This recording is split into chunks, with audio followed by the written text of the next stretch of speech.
Using the present tense affirmative, you can talk about things like your daily routine.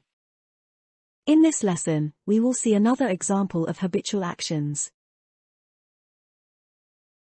We will also learn the negative form of the present tense in the verb sentence structure.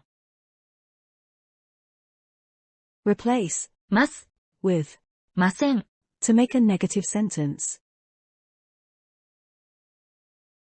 Here are the verb sentence structures for the present tense, negative. Using the present tense structures of the verb sentence, you can talk about what you do or don't do in general.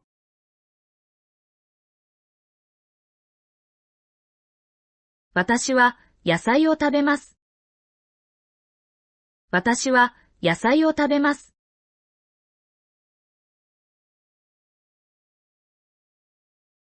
私は肉を食べません。私は肉を食べません。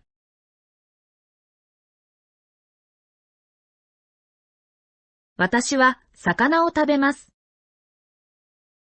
私は魚を食べます。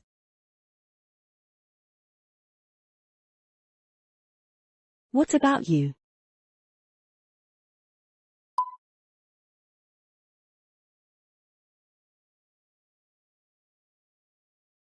私は野菜を食べます。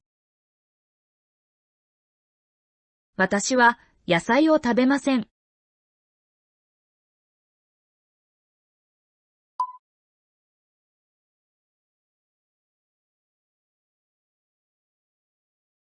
私は肉を食べます。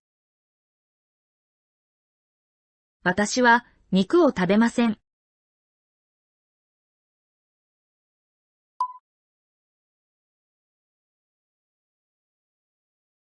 私は魚を食べます。私は魚を食べません。Thank you for watching. I'll see you in the next video.